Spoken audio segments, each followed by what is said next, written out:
নমস্কার বন্ধুরা, টুকির রান্নাঘরে সবাইকে স্বাগত। সামনেই লক্ষ্মী পুজো, সেই জন্য নিয়ে চলে এসেছি আরেকটি নতুন রেসিপি। আজকের রেসিপিটি সেই সব ছোট্ট বন্ধুদের জন্য যারা বাড়ির থেকে দূরে থাকেন অথবা সদ্য বিবাহিত, যারা বড়দের অনুপস্থিতিতে লক্ষ্মী পুজোটা একা হাতে সারতে হয়। তো আজকে আমি সেই সকল বন্ধুদের কথা ভেবে নিয়ে চলে এসেছি খইয়ের উপরা আর মোয়া। প্রথমেই আমি এখানে নিয়ে নিয়েছি 150 গ্রাম খই। খইটাকে কিন্তু একটু ভালো করে বেছে নিতে হবে, কারণ খইয়ের মধ্যে কিন্তু অনেক সময় ধান থাকে। তারপরে আমি এখানে কড়াইতে দিয়ে দিয়েছি হাফ কাপ জল। প্রথমেই আমি গুড়টাকে ভালো করে পরিষ্কার করে নেব। এই প্রসেসটা আমি আগেও দেখিয়েছি।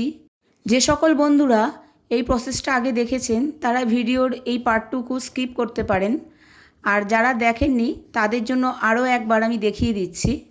জলটা আর গুড়টা ভালো করে ফুটে উঠলে একটা ছাঁকনির সাহায্যে গুড়টাকে কিন্তু আমরা ছেঁকে নেব। গুড়টা ছাকার পর দেখা যাবে ছাঁকনির মধ্যে বেশ অনেকটা নোংরা জমা হয়েছে। আমি এখানে গুড়টা ছেঁকে নিচ্ছি। এখানে আমি গুড় নিয়েছি 500 গ্রাম। তো গুড়টাকে আমি অর্ধেক করে নেব, কারণ দুটো যেহেতু আমি রেসিপি বানাবো। অর্ধেকটা গুড় আমি নিয়ে নিয়েছি। গুড়টাকে কিন্তু এভাবে নেড়ে চেড়ে ভালো করে ফুটিয়ে নিতে হবে। আর এই সময় কিন্তু গ্যাসের ফ্লেমটাকে আমি লো টু মিডিয়ামে রেখেছি। যাদের একটু অসুবিধা হয়, গুড়টা লেগে যাওয়ার ভয় থাকে, তারা কিন্তু ফ্লেমটাকে লোতে রেখেও এই কাজটা করতে পারেন। গুড়টা কিন্তু আস্তে আস্তে গাঢ় হচ্ছে।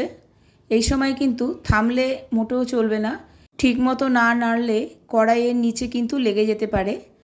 আমাদের গুড়টা কিন্তু অনেকটা হয়ে এসছে, কিন্তু আর একটু হবে। এই সময় আমি বাটিতে একটু জল নিয়ে নিয়েছি। গুড়টা কিন্তু বাটির মধ্যে ফেলে দেখে নিতে হবে গুড়টা হয়েছে কি না। ঠিক যখন এরকম আঠালো ভাব হয়ে যাবে, গুড়টা একটা বলের আকারে হয়ে যাবে, তখন কিন্তু আমাদের মনে করতে হবে গুড়টা সঠিকভাবে জাল দেওয়া হয়ে গেছে। তারপরে কিন্তু গ্যাসের ফ্লেমটাকে অফ করে দিয়ে, এখন আমি অফ করে দিয়েছি, আর গুড়টাকে ঠিক এভাবে নেড়ে চেড়ে একটু ঠান্ডা করে নিয়েছি। যখন গুড়টা একটু হালকা ঠান্ডা হয়ে যাবে, সেই অবস্থায় কিন্তু আমাদের অল্প অল্প খই দিয়ে ভালো করে গুড়ের সাথে মিশিয়ে নিতে হবে। একবারে কিন্তু খই দিয়ে দিলে হবে না, ঠিক আমি যেভাবে করছি সেভাবে। আর আমি এটা খইয়ের উপরা বানাচ্ছি। খইয়ের উপরাতে কিন্তু গুড় অল্প হলেও চলে, যেটা কিন্তু খইয়ের মোয়া করতে গেলে গুড়টা আমাদের বেশি লাগে। এবার আপনারা ইচ্ছা করলে এর মধ্যে আরেকটু বেশি গুঁড়ও দিতে পারেন, সেটা আপনাদের ইচ্ছার ওপর নির্ভর করছে। ঠিক এইভাবেই আমাদের প্রসেসটা চালিয়ে যেতে হবে।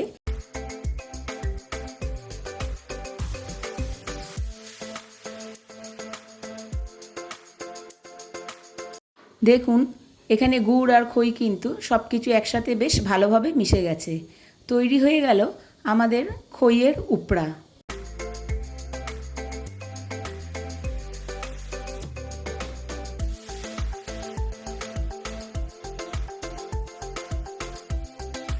এবার আমি বানিয়ে নেব আরেকটি রেসিপি, খইয়ের মোয়া। তাহলে চলুন দেখে নেওয়া যাক আমি কিভাবে খইয়ের মোয়া বানিয়ে নিচ্ছি। আমি এখানে নিয়ে নিয়েছি আরও 150 গ্রাম খই। খইটাকে আমি 2 থেকে 3 মিনিট ধরে ভালো করে ভেজে নিচ্ছি। এই সময় কিন্তু আমি গ্যাসের ফ্লেমটাকে লোতে রেখেছি। 2 থেকে 3 মিনিটের বেশি ভাজার কোনো দরকার নেই, এতেই কিন্তু আমাদের মোয়াটা বেশ মুচমুচে হয়ে যাবে। আমার এখানে ভাজা হয়ে গেছে। আমি খইটাকে একটা আলাদা পাত্রে সরিয়ে রাখছি। দেখুন, হালকা কিন্তু একটু লালচে রং হয়ে গেছে। এরপর বাকি যে আমার গুড়টা ছিল, সেই গুড়টাকে আমি নিয়ে নিয়েছি কড়াইতে। এটা আগেই পরিষ্কার করে রাখা ছিল। আর এখানে আমি অল্প একটু আদা গ্রেট করে দিয়ে দিচ্ছি, হাফ টিস্পুন যথেষ্ট। এই আদাটা কিন্তু দারুণ সুন্দর একটা ফ্লেভার নিয়ে আসে মোয়ার মধ্যে। এটা অবশ্যই আপনারা একবার ট্রাই করবেন। আর ভিডিওটা যদি ভালো লেগে থাকে অবশ্যই আমাকে কমেন্ট বক্সে কমেন্ট করে জানাবেন। এখানেও কিন্তু গুড়টা আমাদের একটু ভালো করে জাল দিয়ে নিতে হবে। গুড়টা একটু আঠালো হতে হবে। ঠিক আগের মতোই প্রসেসটা, যে একটু বাটিতে জলের মধ্যে একটু ফেলে দেখে নিতে হবে যে গুড়টা একটা বলের আকার হচ্ছে কি না। সেটা আমি আর এখানে দেখালাম না। আর গুড়টা যখন ওই অবস্থায় পৌঁছে যাবে, তখন গুড়টা হালকা ঠান্ডা করে নিয়ে, আর এই সময় কিন্তু গ্যাসের ফ্লেমটাকে বন্ধ করে নিতে হবে। আর ঠিক অল্প অল্প করে কিন্তু খইগুলোকে এভাবে ঢালতে হবে। এখানে আমি মাঝে মাঝেই অল্প অল্প খই ঢেলে ভালো করে কিন্তু নেড়েচেড়ে গুড়ের সাথে কিন্তু মিশিয়ে নিচ্ছি। ঠিক এইভাবেই কিন্তু প্রসেসটাকে চালিয়ে যেতে হবে যতক্ষণ পর্যন্ত গুড় আর খই একসাথে না মিশে যায়। আশা করি পুরো ব্যাপারটা আপনাদেরকে খুব ভালো মতো বোঝাতে পেরেছি। আপনারা যদি এই টিপসগুলো ফলো করেন তাহলে কিন্তু আপনাদের মোয়াও কিন্তু খুব সুন্দর ঠিক এরকমভাবেই হবে। আমি এখানে হাতে একটু ঘি মাখিয়ে নিচ্ছি যাতে গুড়ের যে গরম তাপটা আছে হাতে না লাগে, কেন এটা কিন্তু একটু গরম অবস্থাতেই কিন্তু বানাতে হবে, নালে কিন্তু এটা একদম জমে যাবে, তখন কিন্তু অসুবিধা হবে। ঠিক এভাবে আমি চেপে চেপে গোল আকার দিয়ে নিচ্ছি।